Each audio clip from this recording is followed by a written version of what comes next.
All right, Shalom. This is YAHAWAH, and I got Nashar here on the phone. Shalom, Akim, Shalom.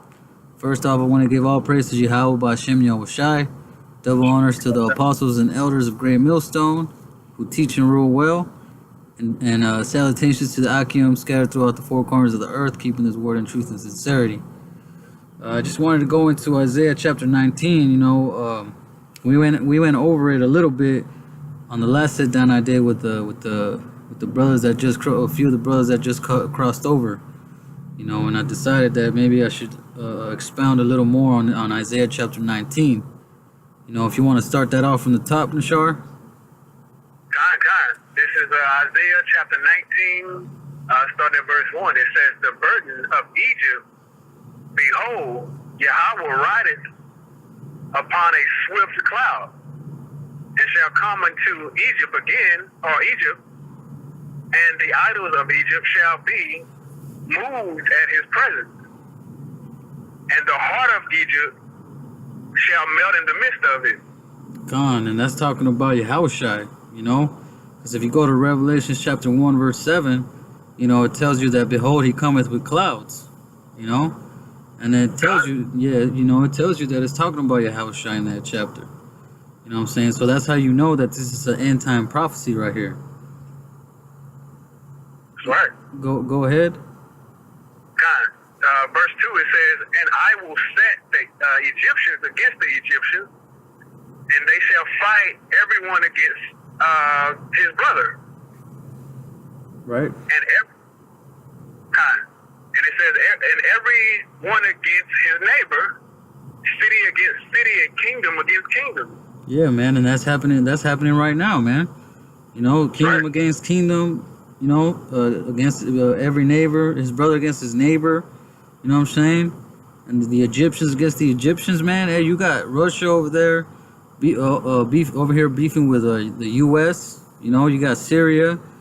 The U.S. blaming Syria for them chemical attacks against their own people, and then you got Syria telling them that Russia telling them that Britain's the one that pretty much falsely accusing them. Because them chemicals that they used, that were used in Syria, trace back to chemicals that they make over there in Britain. Right. That's how that shows you that how much of a liar and how this whole nation is, man. They trying to creep in there with lies and deceit. And they stirring things up over there in the Middle East, man. And ultimately, that's gonna cause Russia. The Most High is gonna put that spirit on Putin. It's gonna put them hooks in their jaws, man, to ultimately usher in World War III. Go ahead. And if I can just add this, I just wanted to say that's how you know Esau is the devil, man. Because every move they make, they lie, and all the things going wrong on earth, they got their fingers in it. Yeah. Yeah, man. The fucking U.S. over here on their side of the world, they're trying to say like, yeah, when they bombed Syria over there and them chemical facilities, they were trying to trying to play it off like, yeah, we successfully completed our mission.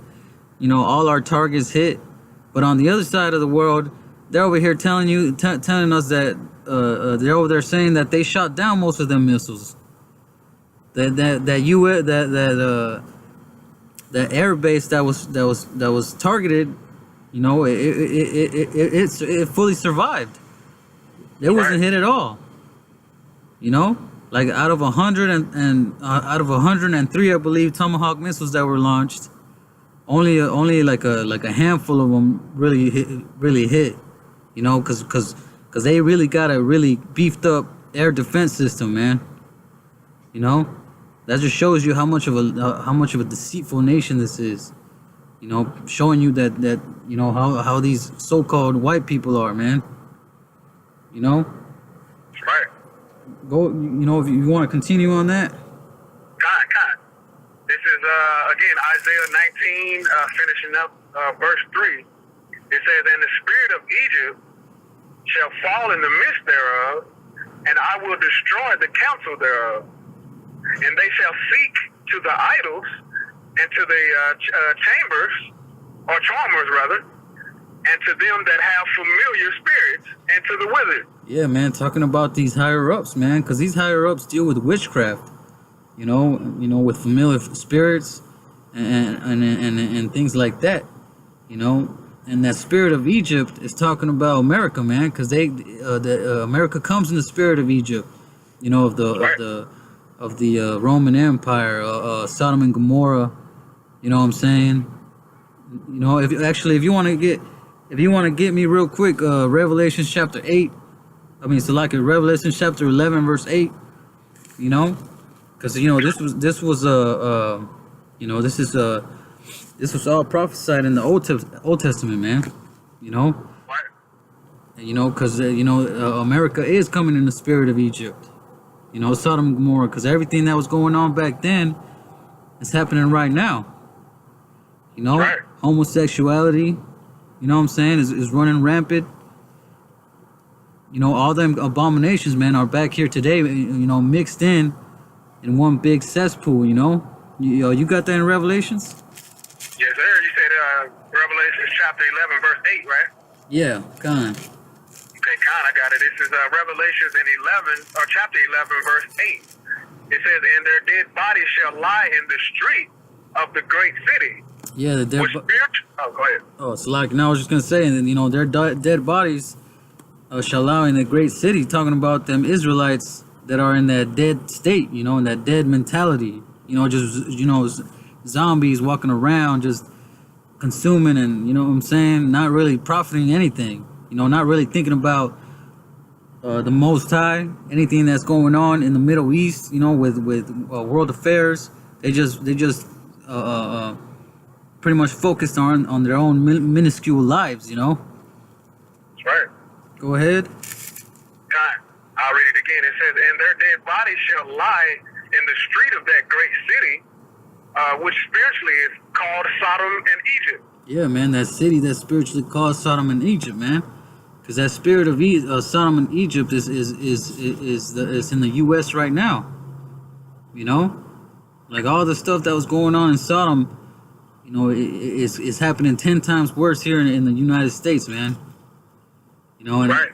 You got these devils, these Edomites, man, just running rampant throughout the whole world. You know what I'm saying? That's why it says back in Isaiah 19 verse 1, it says that he shall come upon a swift cloud, man, to declare that judgment. Are you done with that in Revelations?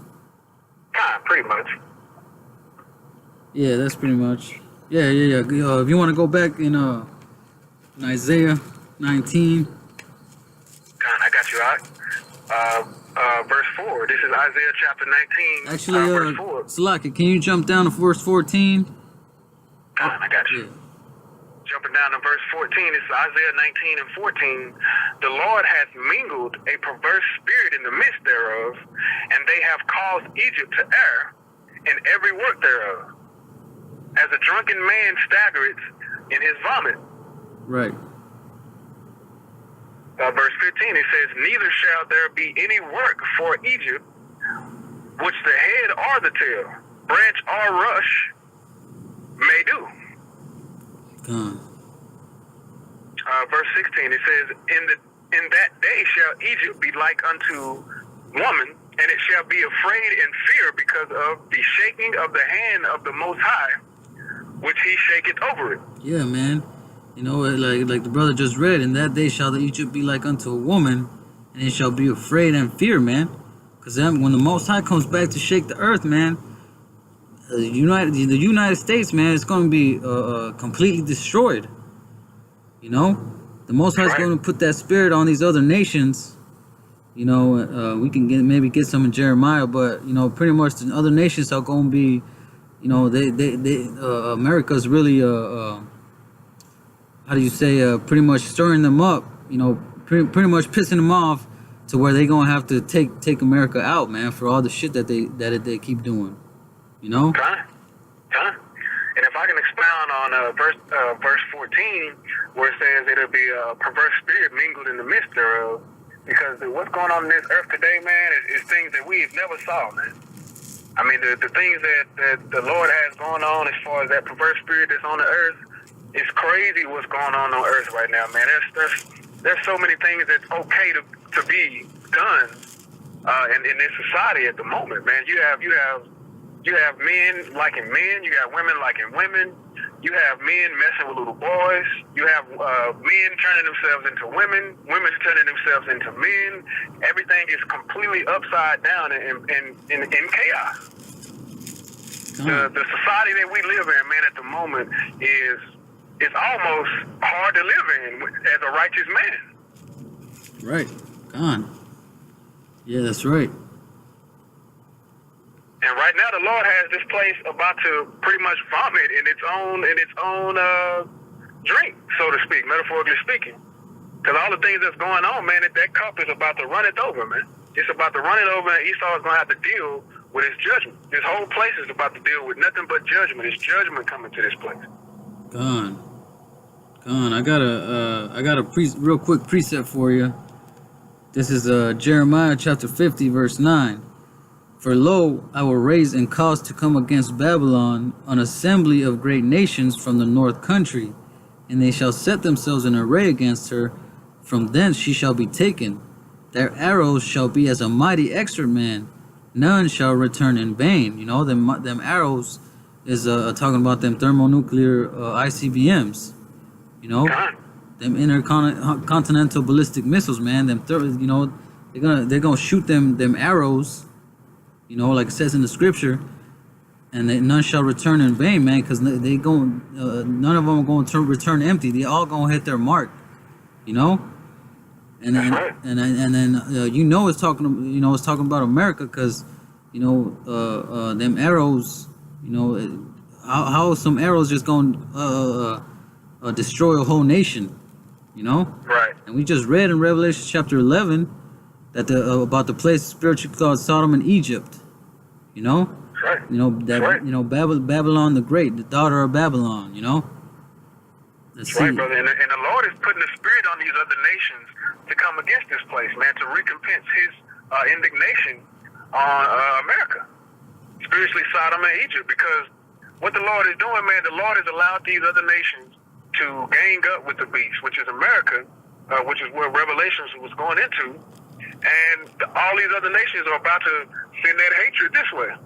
Out of all the things that Esau has done to all these other nations throughout all these years and dispensation of time, the Lord is putting that spirit on these other nations to recompense His vengeance against America. Gone. Yep. Yeah, that's right. And then this next verse, these next couple of verses go into that. You know. Gone. Verse 10, and Chaldea shall be a spoil. All that spoil her shall be satisfied, saith the Lord, because ye were glad, because ye rejoiced, or ye destroyers of mine inheritance, because ye are grown fat as a heifer at grass, and bellow as bulls. Your mother shall be sore confounded. She that bare you shall be ashamed. Behold, the hindermost of the nations shall be a wilderness, a dry land, and a desert. And that mother is talking about a Great Britain. You know, because right. Verse 13, because of the wrath of the Lord it shall not be inhabited, but it shall be wholly desolate. Every one that goeth to Babylon shall be astonished and hiss at all her plagues, man. So you just read it right there. This whole place shall be utter desolate, man. It's going to be completely destroyed. And all the other nations are going to be like, damn. You know, they're like, you know, you imagine you seeing on the news America's destruction, you know, just a whole nation just burnt up in flames, you know? That's right, brother. And if I can say this too, because when it spoke of this nation, you know, so-called America, it grew on fatness, basically just the materials and the things that it has, man. This country has pretty much raped, robbed, and murdered everybody for the things that it has. It has lied to everybody. It has completely destroyed the heritage and culture of other nations just to gain the things that it actually has at the moment. Right. Yep. That's right. Did you want me to finish Isaiah 19? Yeah, what verse are you on? I was at 16. Can you read that verse again? God, this is Isaiah 19, verse 16. It says, "In that day shall Egypt be like unto a woman, and it shall be afraid and fear because of the shaking of the hand of the Most High, which he shaketh over it." Right, man. That shaking of the hand, is pretty much us going out there and rebuking this nation. You know what I'm saying? Because if you go to Isaiah 13, verse 2, it says, "Lift up ye up a banner upon the high mountain." The high mountain being this government. Exalt the voice unto them, shake the hand, that they may go into the gates of the nobles. And that banner is us. Exemplifying this truth. And that shaking in the hand is what we doing out there, man. Rebuking these people, man. That's right. Go ahead. Time. This is verse 17. It says, "And the land of Judah shall be a terror unto Egypt. Everyone that maketh mention thereof shall be afraid in himself, because of the counsel of the Most High, which he hath determined against it." Yeah, man. Because Judah's gonna, is rising up. Will rise up first. And you got the prophets out there prophesying in the highways and byways. Telling pretty much proclaiming this truth. Telling people that America's gonna be destroyed. Fishing for the elect. That's the Judah being that terror, unto Egypt. That's right. The Lord is about to completely, utterly destroy this place, man, for all the wickedness that it's doing at the moment and that it has done, in the past. All these things that the so-called white man, which we call Esau, has done with this nation and to other nations. The Lord is about to recompense everything. He's about to get double, man. He's going to get double. God, yeah. Can you go ahead and read through, just read through until verse 20. Verse 18, it says, "In that day shall 5 cities in the land of Egypt speak the language of Canaan, and swear the Most High. One shall be called the city of destruction." Salakia, yeah. Just to make a quick point, that language is talking about Hebrew, man. Because when we were in the land of Canaan, we were speaking Hebrew. Because we're gonna have there was gonna it's probably pretty much saying that there was gonna be a time where we're gonna return and learn our language, which is talking about Hebrew. That's right. Go ahead. Verse 19, it says, "In that day shall there be an altar to the Most High in the midst of the land of Egypt, and a pillar at the border thereof of the Most High." Or thereof to the Most High, Salaki. Verse 20, it says, "And it shall be for a sign and for a witness unto the Most High in the land of Egypt, for they shall cry unto the Lord because of the oppressors."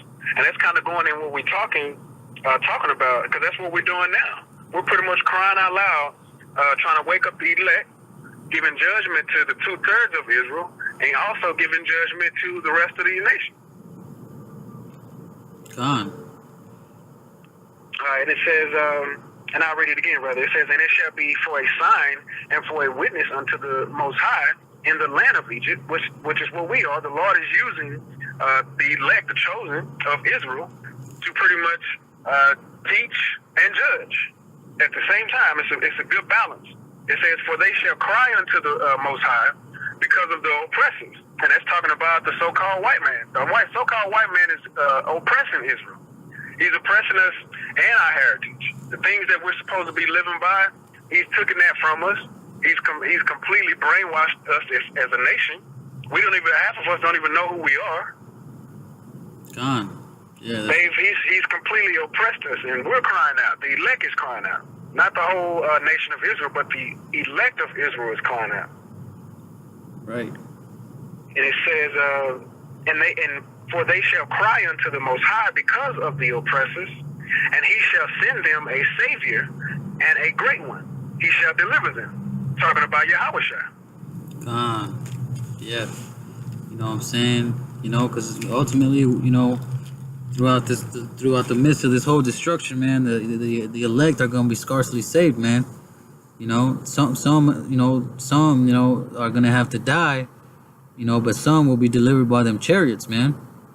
You know, and throughout, and once this place is destroyed, man, you know, you're gonna have YAHAWASHI coming back to establish the kingdom of heaven, you know, and ultimately bring Israel back to its rightful judgment seat. You know what I'm saying? That's right. You know, if you got any, that was it on that, pretty much. You know, if you unless you want to bring out another precept or something.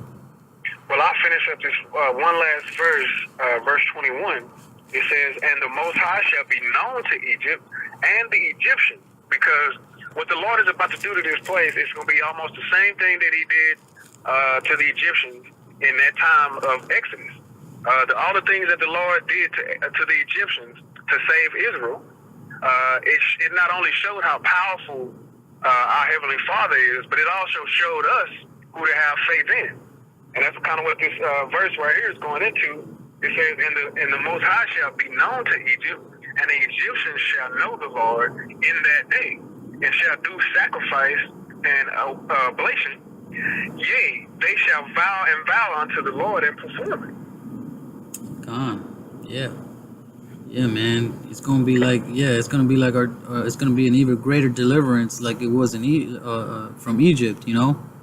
That's right. You know, and the whole world's gonna see them chariots in the sky, man, and know that the Most High, you know, it's come back to shake up the earth, man. That's right. That's right, brother. But nah, that's pretty much it, brother. I mean, if you don't have anything. No, that's all I had. Yeah, you know, if you don't got any more precepts. No, I don't, brother. Okay, Well, shit, with that, man, Lord willing, brothers were edified. You know, I'm gonna say, call halal, Yahawah, Hashem, YAHAWASHI. You know, double honors to the apostles and great millstone who teach and rule well. You know, peace to the Akim scattered throughout the four corners, keeping this word in truth and sincerity. With that, shalom. Shalom, brother.